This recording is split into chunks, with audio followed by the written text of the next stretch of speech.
Welcome to Coffee Break with Rachel V. Hill, presented by Superbook Sports. Taking a daily look at the biggest stories in Denver sports and interacting live with you, the Coffee Break fam. So sit back, relax, grab a cup of joe, and enjoy your coffee break. Here's your host, Rachel V. Hill. I love watching that open. It makes me so happy because we have so many good memories here. Yeah, it's awesome. I love Coffee Break, and here we are. NBA Finals. Let's go, everybody. I'm so stoked. I can't believe it's June 1st. Yeah. Summer's here. Yeah. We're going to have basketball tonight. It's crazy. The Heat are in town. We had so much fun yesterday at the Shenanigans, too. I'm so excited, D-Mac. What did you think of Media Day overall?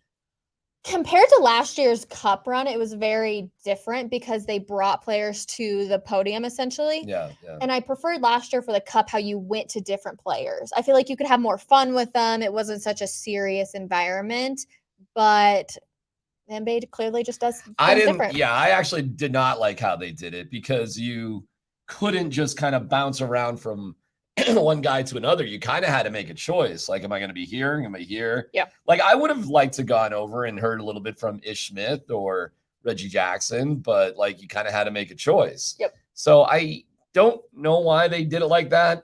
So thumbs down on that for me, just because I've seen how the NHL's done it. I've seen how the NFL's done it. It's just better. So I don't know. I would have liked to bounce around.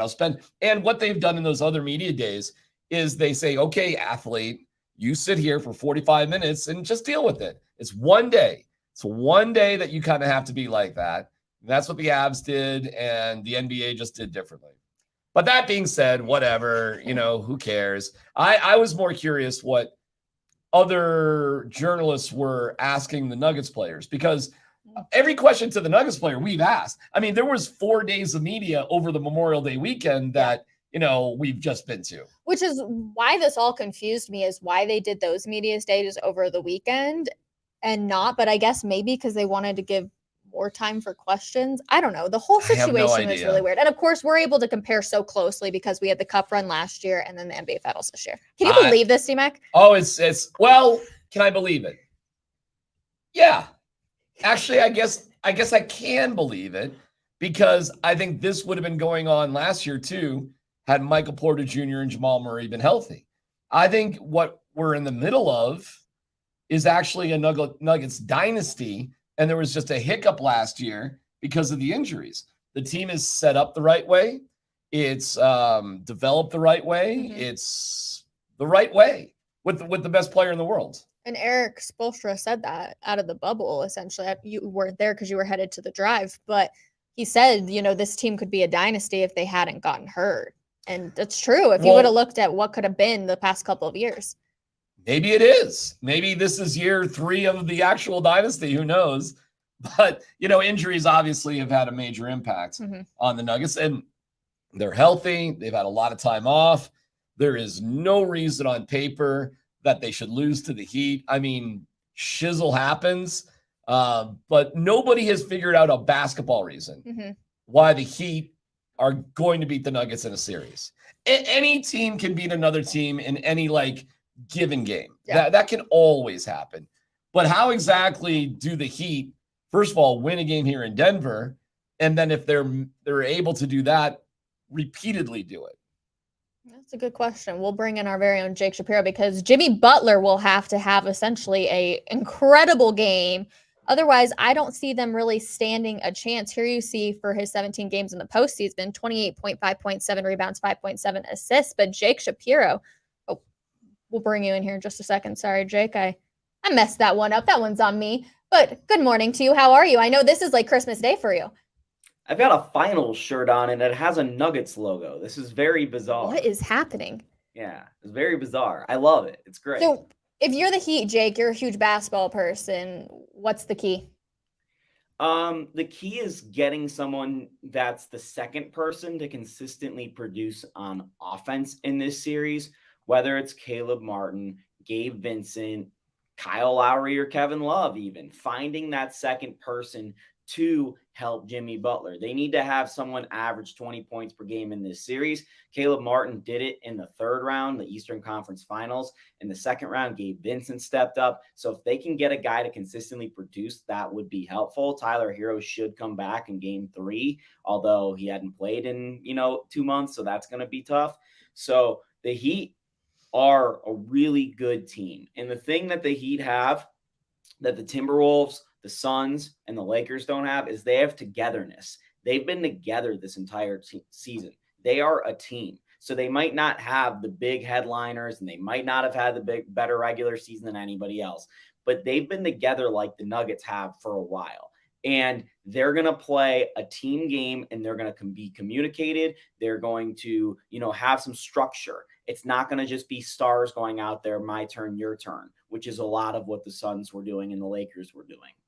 I think a lot of people are just expecting it to all be put on Jimmy Butler's shoulders, and to an extent it will be, but I do think that they have other key pieces that will eventually kind of lift them up in a way. Caleb Martin exploded in the last series, it feels like, and has gained so much respect. Yeah, but they can't win without Jimmy Butler being unbelievable. Like there's no way for them to win without that. The Nuggets can actually win without Jokic scoring 20 points. They can. They can win without Jamal Murray hitting a three-pointer. They've done that. The Heat cannot win without Jimmy Butler being exceptional. He can't. Look what happened in Boston when he had an off night. I mean, it was humiliating. So there are many ways for the Nuggets to win. There's very limited ways for the Heat to win. And we even saw with Devin Booker, who was amazing until he was exhausted and came down to earth. And likely we'll see that out of Jimmy Butler. Now, I don't know how the Heat are going to survive today. Maybe it'll just be adrenaline and excitement, but I would anticipate today will be relatively close, maybe even Nuggets down a bucket or two. But I would anticipate a third quarter where if the Heat keep it close or even have a lead, they're going to go into halftime and just be like, oh. And then you'll see a typical Nuggets 36-16 third quarter, and the game will be over. So I don't know how the game exactly is going to go. I mean, don't forget, the Nuggets have had unbelievable first quarters where they've scored 40 points, and it's been 40-14 after one, and the game's been over. So again, the Nuggets have won every way you can think of. They've been down big at halftime. They've been up. They've won close games. They've won blowouts. But they haven't lost at home. And nobody has figured that out. So if the Heat can do that, they'll figure out something that LeBron couldn't do. Devin Booker, Kevin Durant, Karl Anthony Towns. I mean, all these unbelievable players also couldn't figure out how to do, but the Heat are going to figure it out? Okay. And they figured out something along the way. An 8 seed to make it to the NBA Finals. You got to give him a little credit there.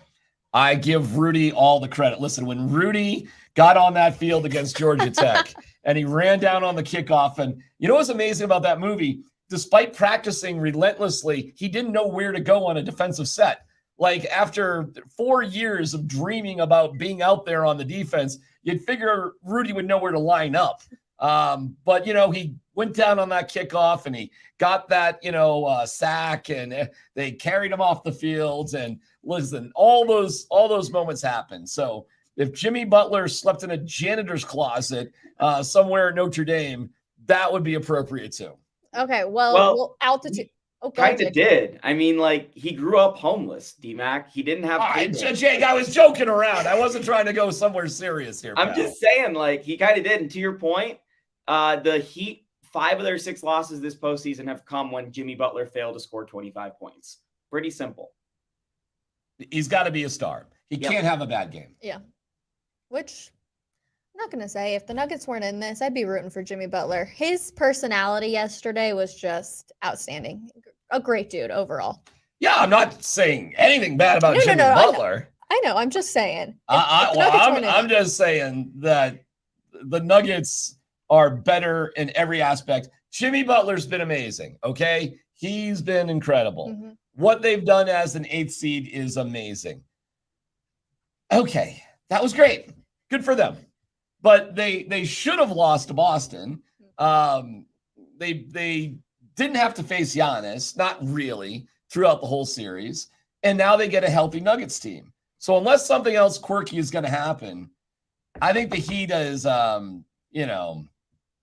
on some wood.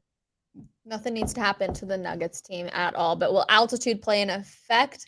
This answer from Miami Heat's coach, Eric Spoelstra, was very surprising to me, I will say. Into any of that stuff. Our guys are in great shape. They're ready to compete. If Denver wants to tip this thing off at the top of Everest, we'll do that. This thing is going to be decided between the four lines. They also got to come back to Miami if we want to make it about that. We'll turn off the air conditioning. They got to play in 90-degree humidity, sap the SHIT out of their legs. This thing's going to be decided between those four lines. I love that. What did he say was on their legs? You would zap the SHIT out of it. Okay. My question is to both of you. Would you rather play at altitude or in the humidity? Because I would much rather play at altitude. You're asking Jake and I where he and I would like to play basketball? You're a runner. You, I'm sure, played pickup basketball. I know you played hockey. Which one would you rather do? I would always, look at me, I'm a blistered mess. I would always like to keep it cool. There's no doubt about that. I'll take the altitude. If you're telling me that I'm not accustomed to it, so if you're giving me 5,000 feet of altitude, if you're putting me at 10,000 like Leadville, no chance. I'll take the humidity. I'll take the altitude. But if it's Denver versus Miami and it's just humidity, I'll take the humidity. You know, the irony of that is the temperature today in Denver is actually really cool. Mm-hmm. We had some very warm games during the two games against the Lakers. True. Because we realized they had melted all the ice underneath the surface, and it was actually pretty hot and humid. That probably won't be the case today because just temperature-wise here in Denver, it's much cooler than it was against those two games against the Lakers. It's supposed to rain today too here in the Mile High City.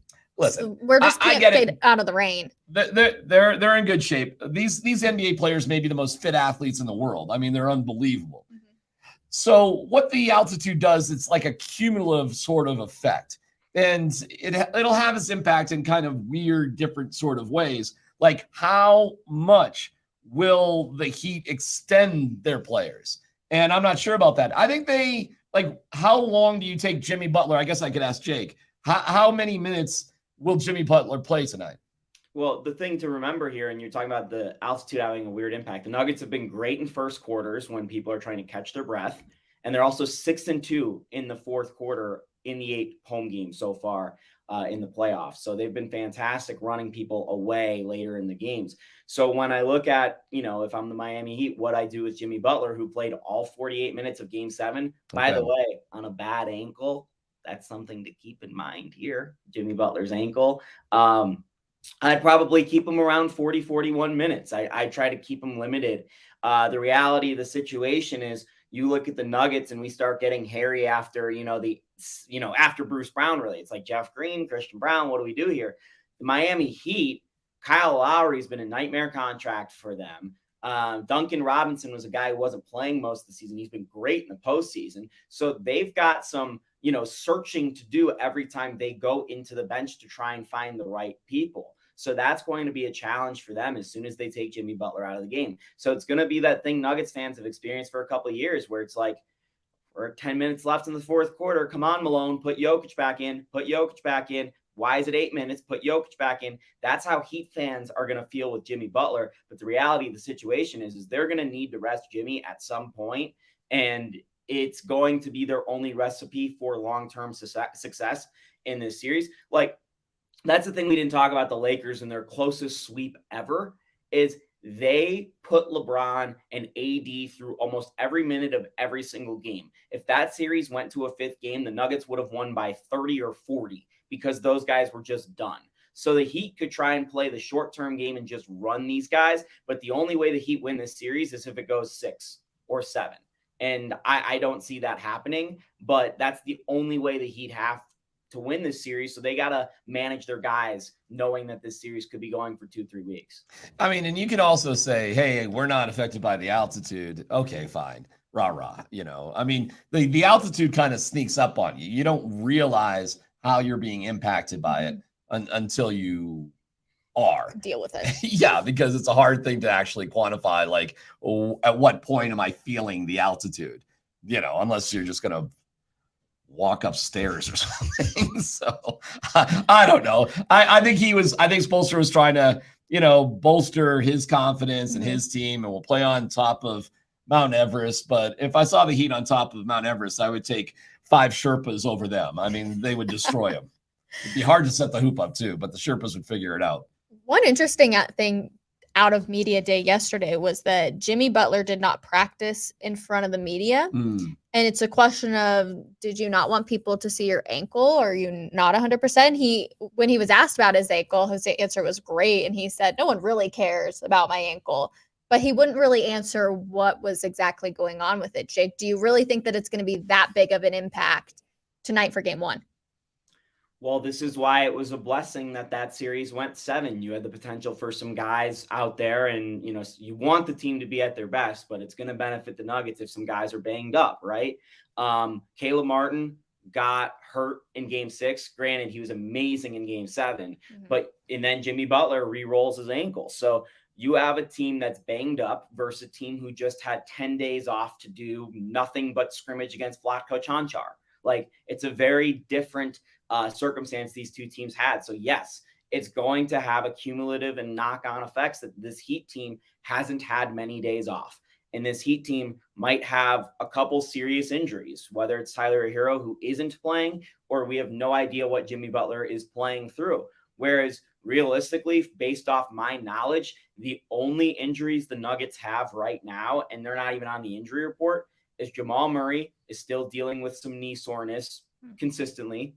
Second year after surgery, we get it. And then Aaron Gordon's just been struggling with rib and shoulder stuff.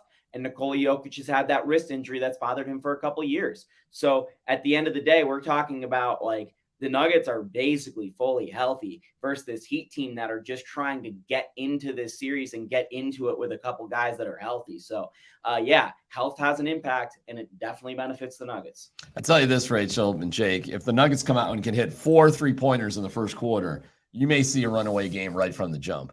The momentum and the swing, and that doesn't sound like a lot, does it? 4 3-pointers? It doesn't actually sound like that big of a deal. It is, though.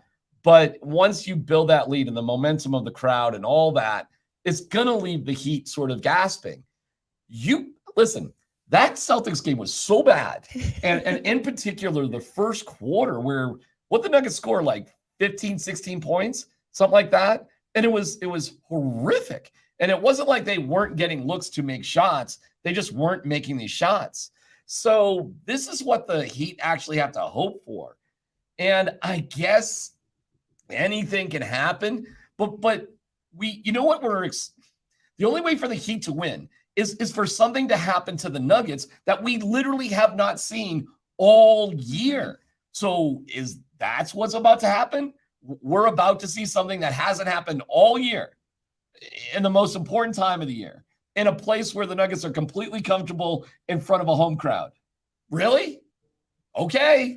But I mean, that's it. And every time I hear somebody pick the Heat, and I've heard a few people do it, it's always intangibles. There's never any basketball reason why they're picking the Heat. It's just like, team of destiny, scrappy team, and then the silliness of, and I really respect Dan Patrick. I really like Dan Patrick. But for him just to come out and just say, this Nuggets team isn't exciting, is one of the most preposterous takes that I've ever seen. And that Nikola Jokic isn't exciting. I don't know what's more exciting than triple doubles, long outlet passes, 3-pointers, and ones, Aaron Gordon dunks, Michael Porter Jr. hitting threes, Jamal Murray and everything that he brings to the table. Not exciting. Hey, listen, man, why don't you just give us all a break and just admit you're in bed by 9:30 in Connecticut and you don't watch Nuggets games. And that would be closer to the truth than the Nuggets aren't exciting. I love a fired up D-Mac. Holy smokes. Well, tell me why I'm wrong on that one. I mean, They're not. the reason why people are dismissing the Nuggets is simply because they start these games ridiculous times for the East Coast. That's it.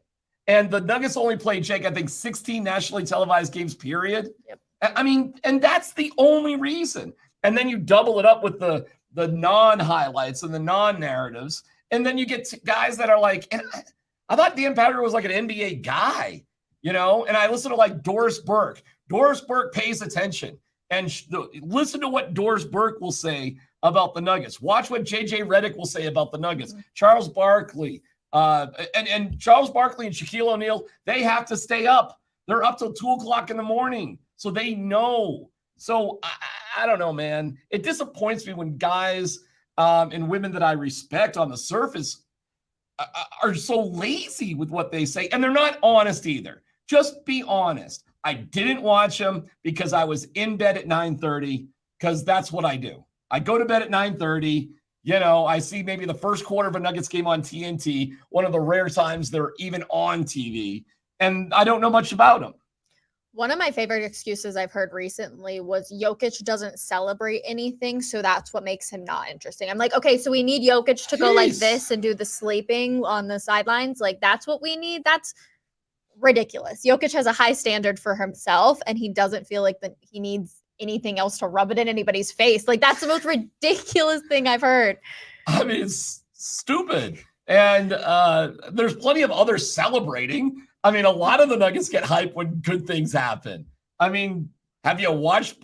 Yeah, he gets the blue. He doesn't actually do that anymore, but you know what I'm saying. Why is it that he's not doing the arrow anymore? Because it's an embarrassing nickname.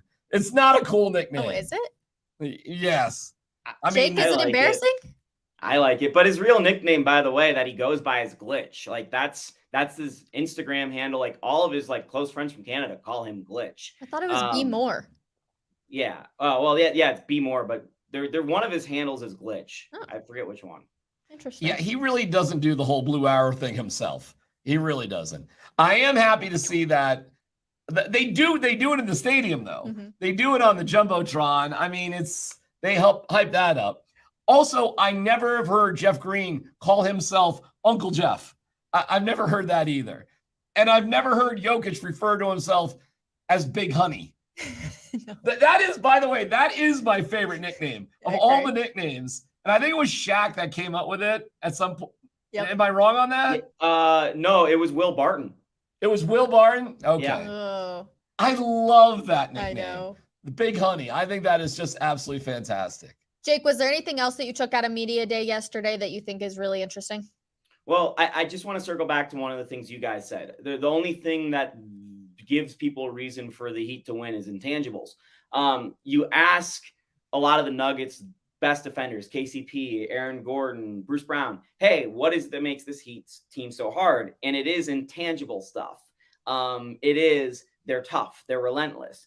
But when you dive into the numbers, the Heat were the only team in the NBA better than the Nuggets in the regular season and the postseason in crunch time, when the score was 5 points or less with like 5 minutes or less, something like that. So a couple possessions late in the game. Their net rating was fantastic in the regular season, and it's been unbelievable in the postseason. I mean, if you just watch that game 6 against Boston, that game was over. Heat go on like a 14-0 run to even get themselves in the position to get the Derek White tip in to go in. So the Heat in the end of games are great at closing out. They're also the only team in the postseason shooting better from deep than the Nuggets. And on the surface, they don't have these amazing three-point shooters. Like Jimmy Butler's not a great three-point shooter. Gabe Vincent is not a great three-point shooter. Caleb Martin, not a great three-point shooter. Caleb Martin shot 48% from three in the last round.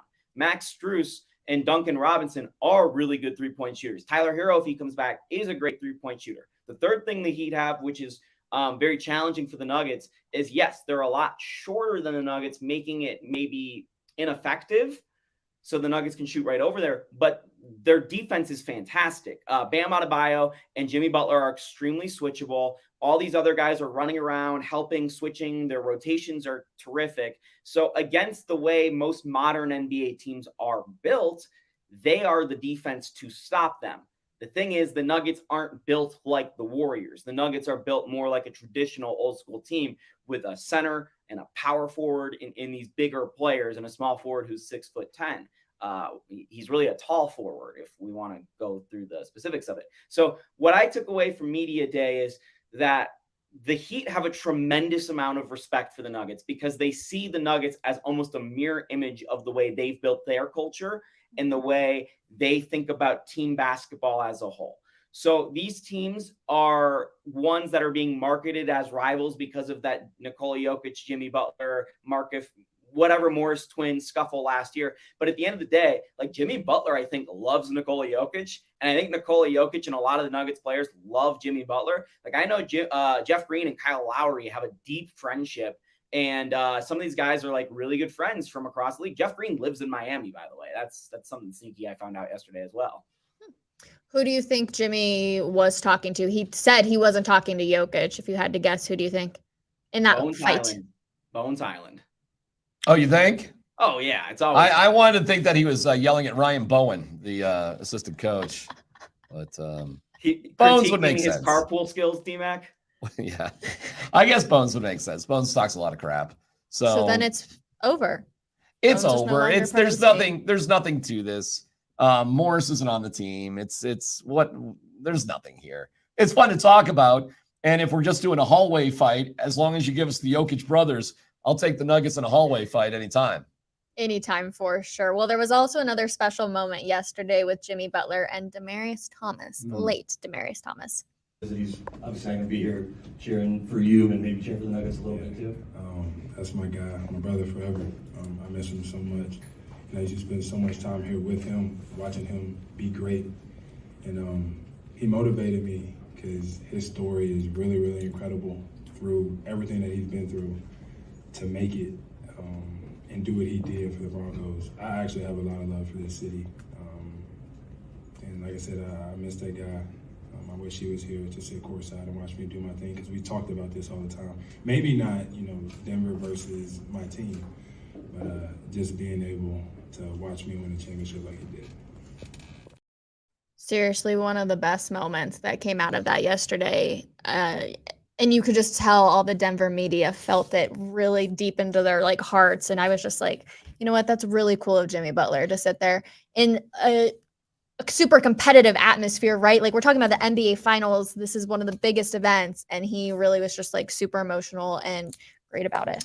Yeah, they go way back and it's sad. And it's a nice reminder of what we lost with Demaryius Thomas. Yeah. And if you didn't know what that relationship was, well, now you do, which is cool. So yeah, it's a cool little subplot to everything that's going on. For sure. And Jake, you have a story at denversports.com, correct?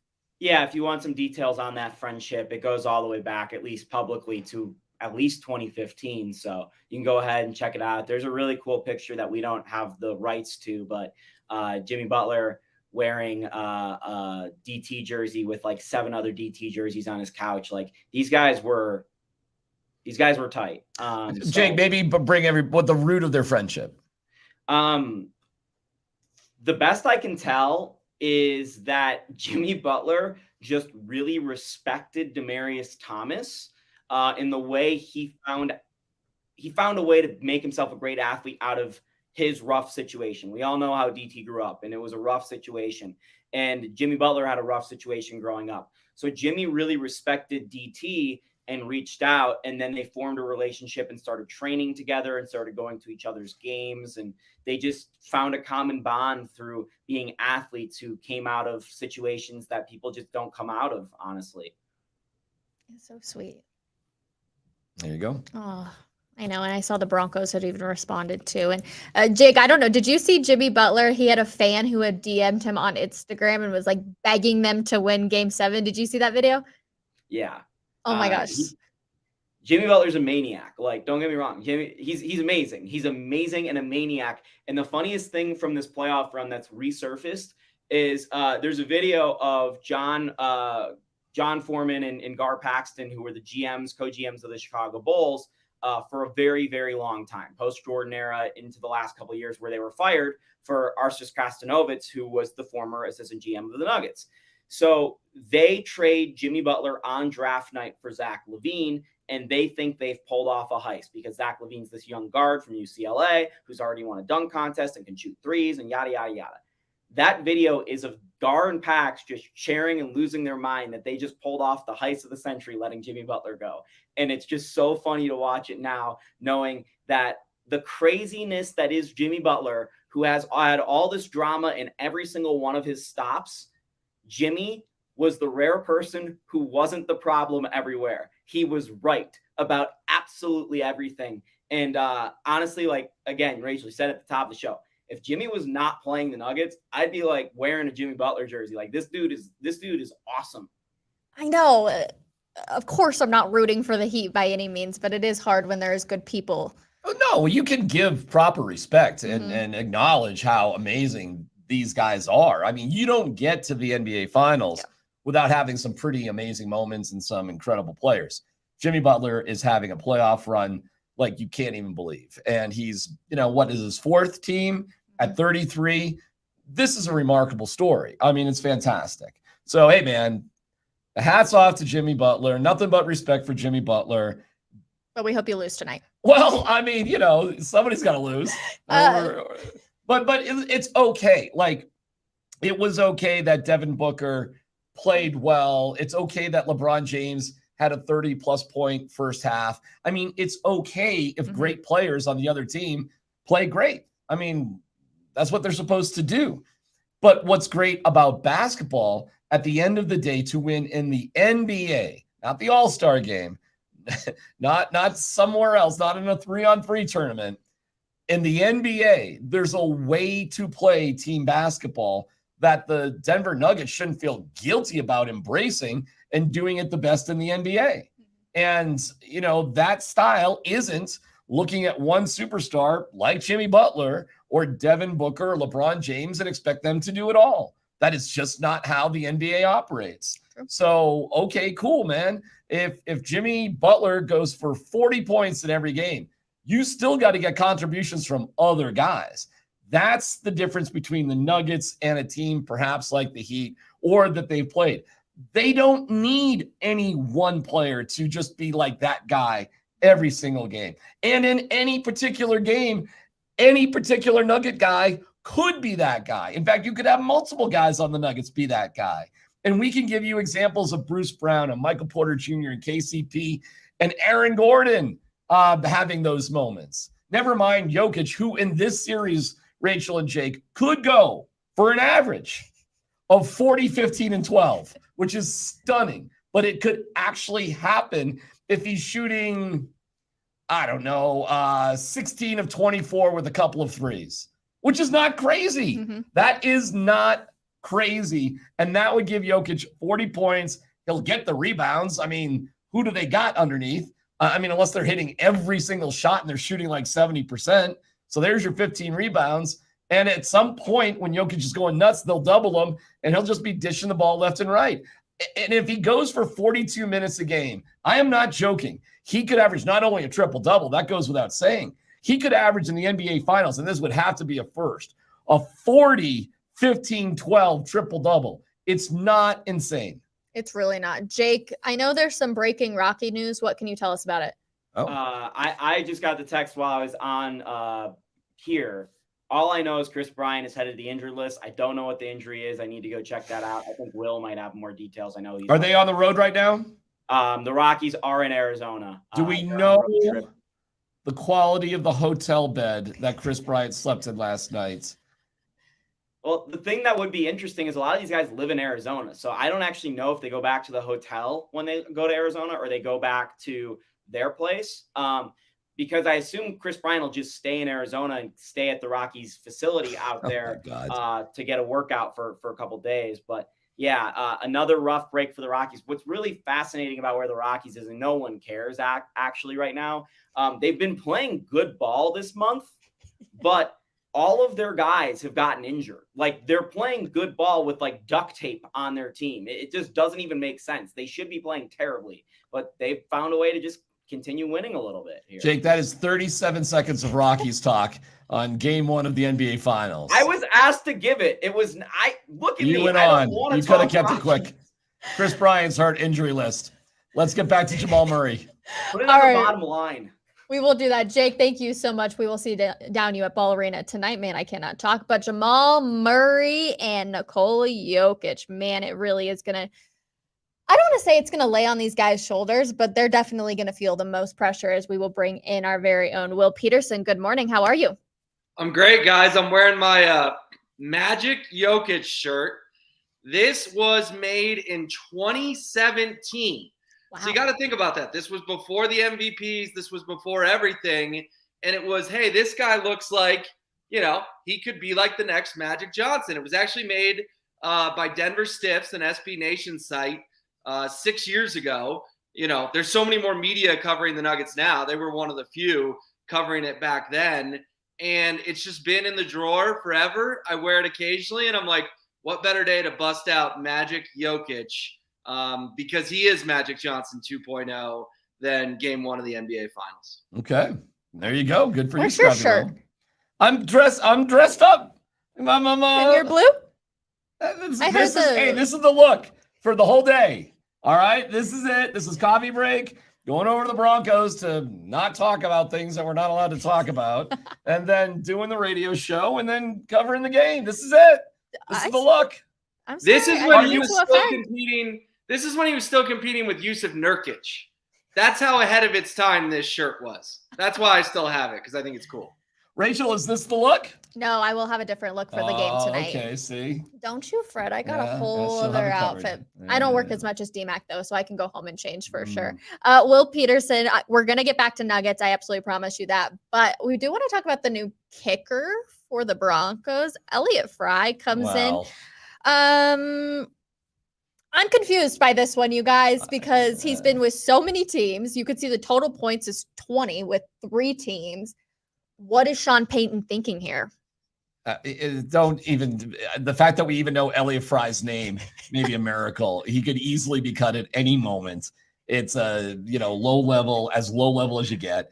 What will happen is they'll see what other kickers become available throughout training camp, and they'll go from there. But that being said, he won like a 3 kicker battle, and the Broncos decided not to sign the guy who couldn't make extra points for Dallas, which I think was a right move. Listen, they're gonna go bargain basement on kicker, but don't fall in love. I know it's tempting.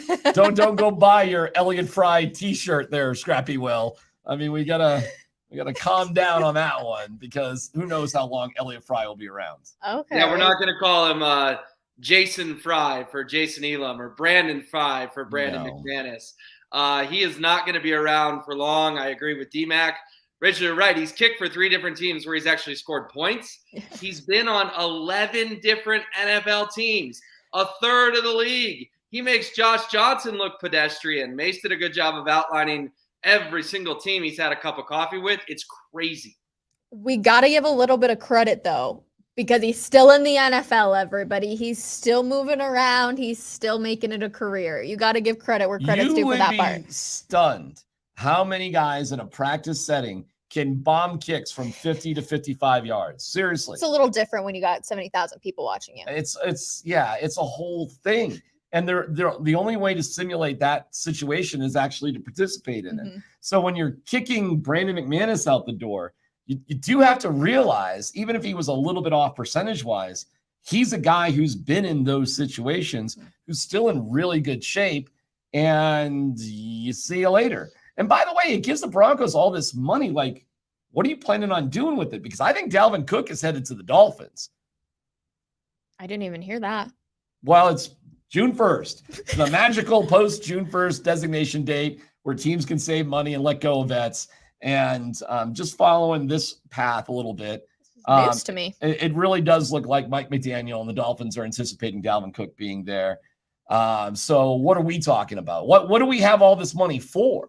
So they could have easily kept Brandon McManus based on the money that's available right now, unless, Rachel, they're planning on bringing somebody else in. Somebody big?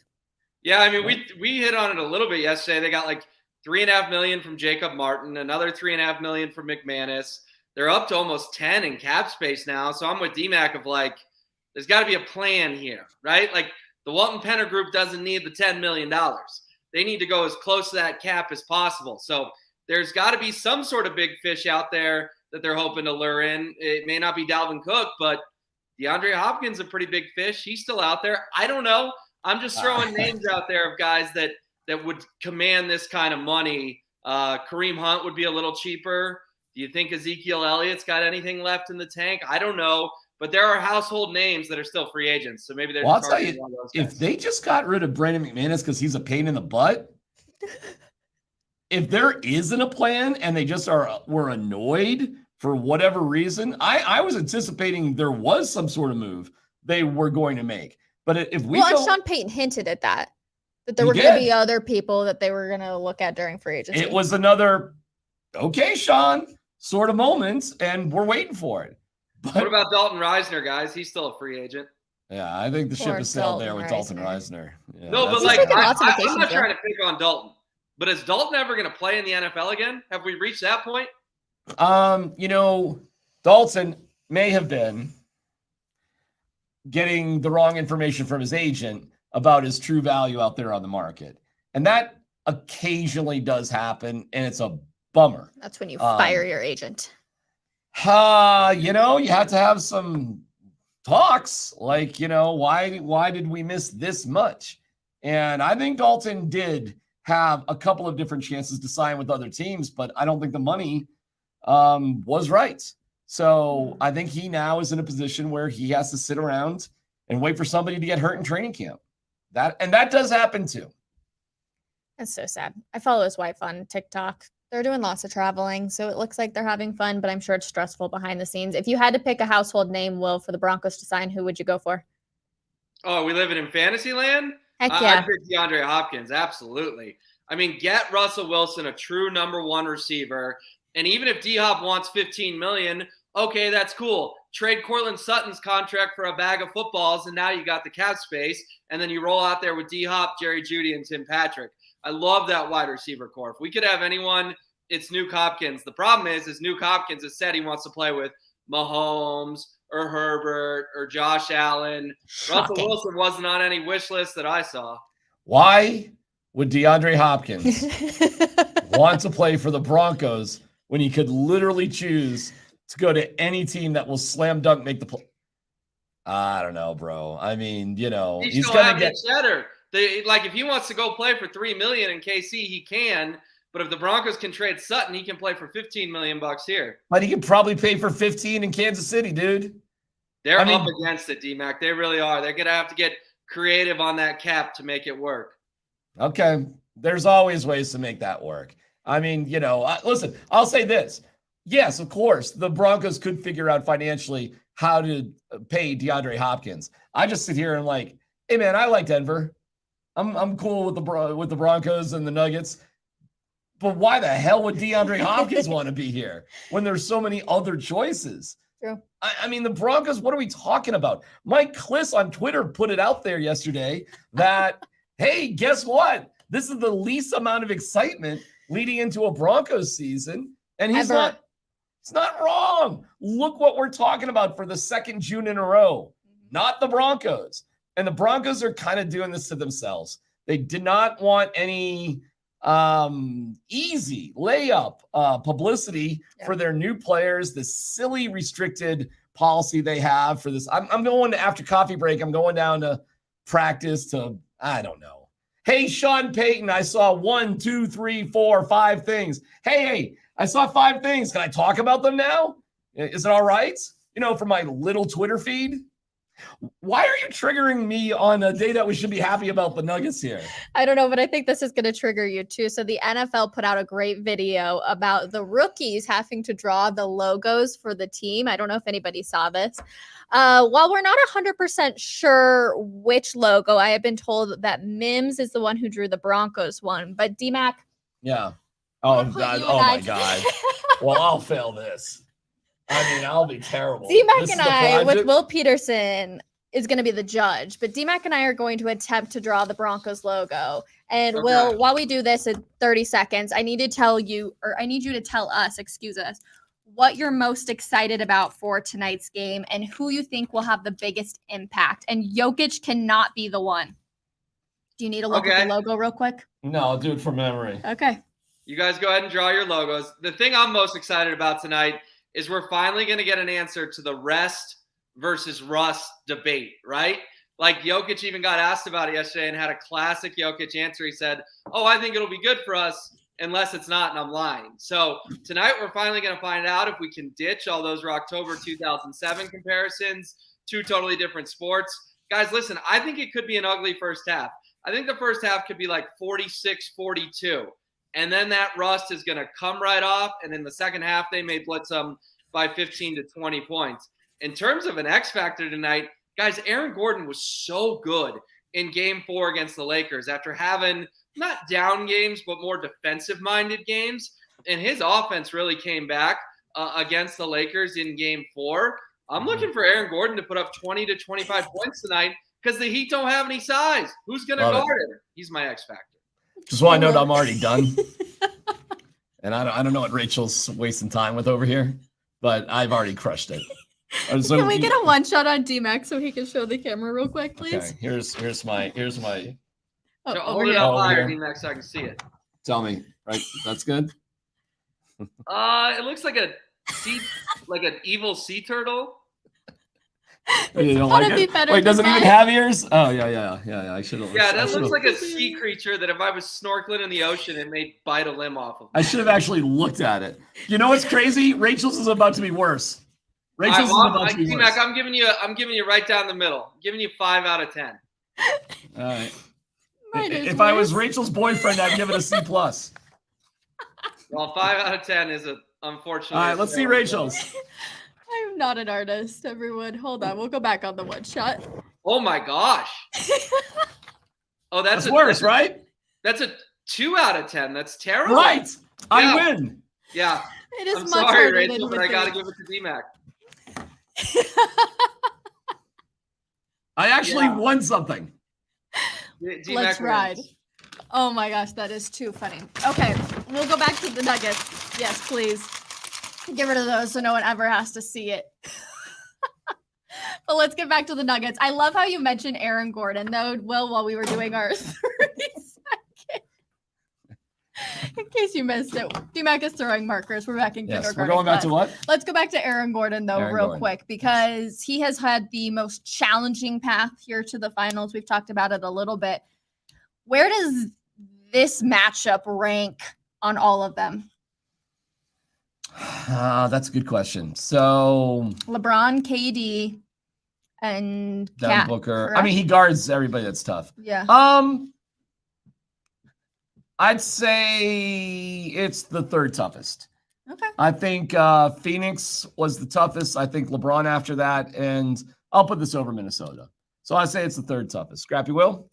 Yeah, I think you nailed it, D-Mac. I think Jimmy Butler is the third best superstar on one team, right? Like I still think Booker and Durant are better. I still think AD and LeBron are better players, but in terms of the next team in line, Butler's the third toughest for Aaron Gordon as an individual, just like the Heat are the third toughest series for the Nuggets. I've said that since the night the Heat beat the Celtics on Monday, that the Phoenix was always the toughest test of these playoffs, then the Lakers, and now the Heat. And guys, the Timberwolves probably would have given the Heat a series too.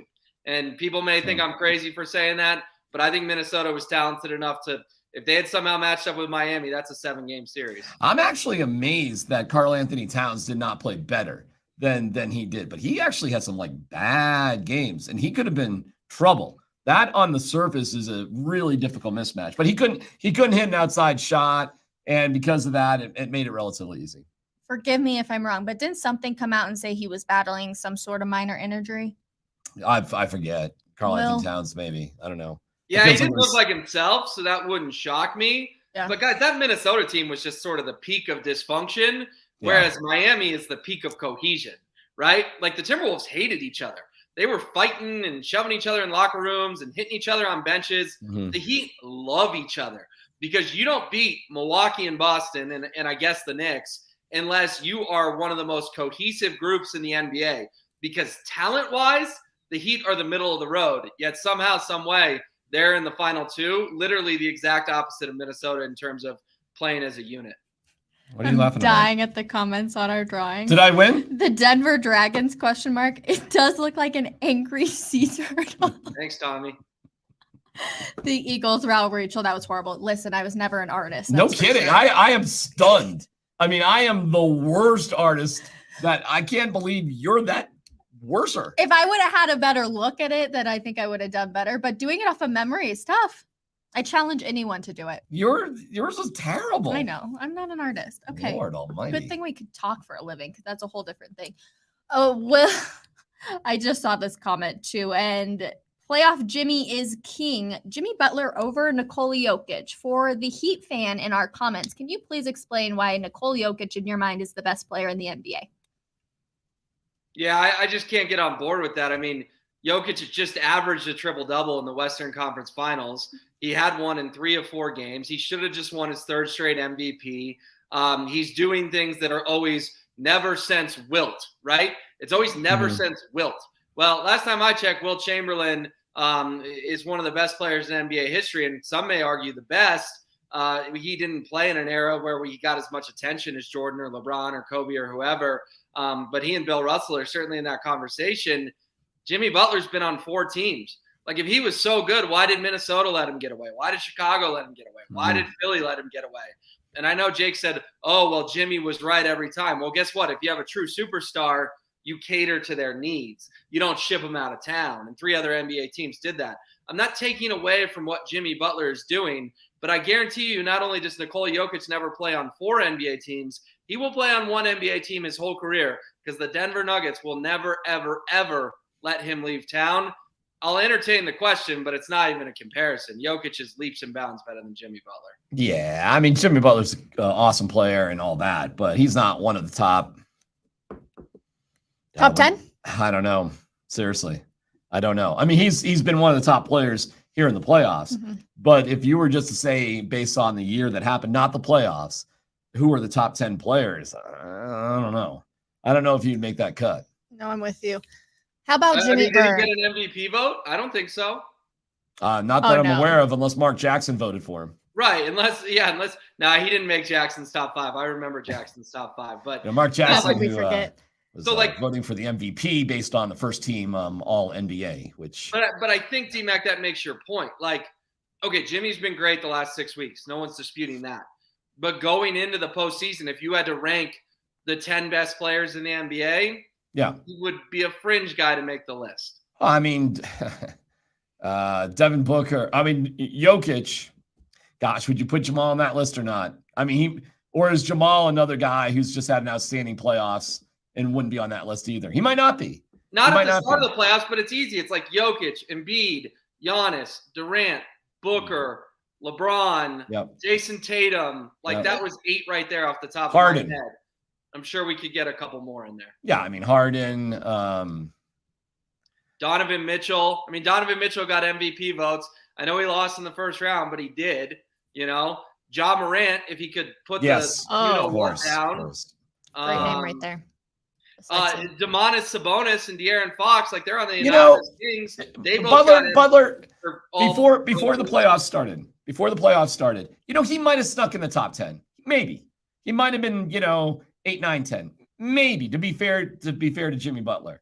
And if you're just looking at the playoffs themselves, clearly he'd be in the top 4. It's hard to think of 4 other guys who have had a better playoff than Jimmy Butler, and he might be 2, arguably, right? After Jokic. I mean, I'd have to give a serious look to Jamal Murray in that conversation as well. And boy, oh boy, the way the Lakers lost 4 straight. I mean, you certainly would have to put LeBron on that list because of the way they lost.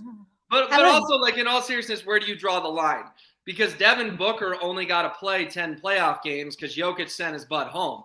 But Devin Booker was out of his mind in those 10 playoff games. So who's more impressive, Booker in his 10 games or Jimmy Butler in his 18 games? I don't know. Butler gets credit for taking his team farther, but in a vacuum, Booker was a better player. It's an interesting conversation, and there can be multiple arguments for however you're going to do it. However, the show's almost over, so I want to get to the point that Let's get to the Jokic point. yesterday was asked about being the best player. And of course, in a Jokic answers, he doesn't really give anything. But he says, some nights I am the best player and some nights I'm not. And I'm cool with that. How often, and it's rare, I'm going to answer my own question. We never see a superstar who says something like that. And he's cool with it. That's just who Jokic is. It's a weird thing to say, I'm the best player. Oh. I mean, are you the best player? Yeah. D-Mac, are you the best radio host? I'm not bad at it.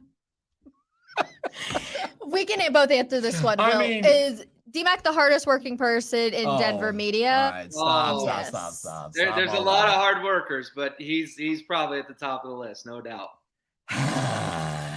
Feeling uncomfortable right now. Having a little All right, let's empathy go with back Well, to you can Jokic. go back. How about the most humble superstar any of us have ever been around? Right? Like D-Mac, Jokic, you've yeah. done this forever. Like Yeah. John Elway, great dude. No. I don't think he was humble. No. So we don't have that many like, is Nathan McKinnon humble? I don't know, maybe, but like kinda.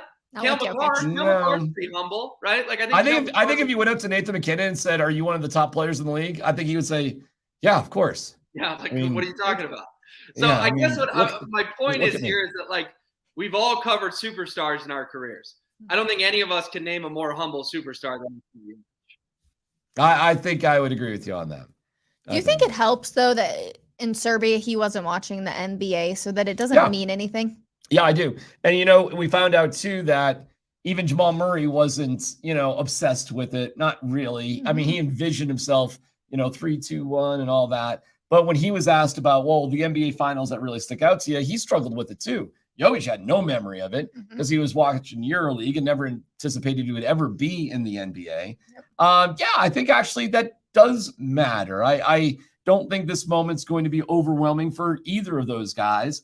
I think the Nuggets are loaded with guys that always expected to be here. And remember something too, Michael Porter Jr. was the #1 player in America in high school. He was the #1 high school basketball player. Well, a lot of attention comes with that. And so, yes, his beginning of his career, college career, got derailed with the injuries, but you're the #1 high school player in America? That confidence doesn't leave you, and it's there for the right reasons. I think what's happening here with the Nuggets is something that is hard for us mere mortals to understand, that they expected to be on the biggest stage. They've always thought they should be there. And why is it a big deal if I'm doing something I thought I should be doing in the first place? I'm with you. And they asked Michael Porter Jr. about that. And he said, I think a lot of players on this team had sacrificed things. Aaron Gordon had sacrificed it by leaving Orlando, where he was the best player. But it's cool to see those people not let an ego get in front of winning a championship. And I think this team is so special. And I'm so excited to watch the game tonight for that exact reason, because we're not watching a team that's full of superstars that all want the ball. We're watching a team that has one goal, and that's to win a championship. And I'm really excited for it tonight, you guys. I'm like getting all like, oh, okay, I'm ready. Let's go. Let it be 4:00. Let's get down to Ball Arena. It's finally Well, here, guys. We've had a long wait for it. I'm excited and look forward to both your coverage tonight down there. Well, what's going to be your routine tonight? Like in terms of what do you mean? Like my lucky shorts or something? Or what are you getting at here? He's going to be wearing that shirt for sure. Yeah. I mean, do you have to watch the game? Do you have a routine? Do you have a? Oh, I'm a watch by myself guy, man. It's too tense. I don't want to make conversation with anyone. I've had so many buddies say, "Hey, come on over, or let's do this, or I'll come to your spot." And we're at the stage now where it's Will watches with Will, because I just want to be alone with me and my Twitter thoughts. And if he throw pens, nobody sees them. Well, they're not your Twitter thoughts, according to Sean Payton. They're my little Twitter thoughts. Your little Twitter thoughts. My little Twitter thoughts. All of our little Twitter thoughts. And I'll be writing for DenverSports.com too, guys. One last thing that I am curious to see tonight: what celebrities will show up for Game 1, whether that be local or national. That's something people love to track, and we'll certainly monitor that for DenverSports.com. Yeah, man, those shoes on the floor, those are not cheap tickets, man. They're going for, I don't know, $13,000, $15,000, $20,000 a pop to have your shoes on the floor. So yeah, that'll be very interesting who's sitting there. Okay, real quick. Score prediction, go, Will. Like I said, I think it's going to be an ugly, gross first half, and then give me the Nuggets to pull away in the second half. I'll say a lower scoring game, though. Give me 105-90, Denver. Ooh, D-Mac. I'll go 118 to 103. You know, that's what the Heat scored in their last game. They'll score it again here, and that's allowing them to shoot 50% from three. So it's a little bit lower scoring, but 118, 103. Going 113, 101. And for the first time, we're going to enter in our producer, Matt, on the back end. You're going to hear his voice. Matt, what you got? I got to pick the Nuggets, 121 to 109. Okay, well, we'll There see. we Maybe go. a little coffee bet on that. And we'll be back tomorrow morning, 10:30 a.m. to talk about game 1 of the NBA Finals, everybody. Buckle up. Make sure to follow everybody on Twitter. We'll be giving you the best entertainment for sure. And D-Mac's going to throw a marker. On that note, we will see you guys tomorrow morning, 10:30 a.m. I'm sorry, I'm a terrible... my gosh. Okay. I'm a terrible artist. We'll see you tomorrow morning. Bye.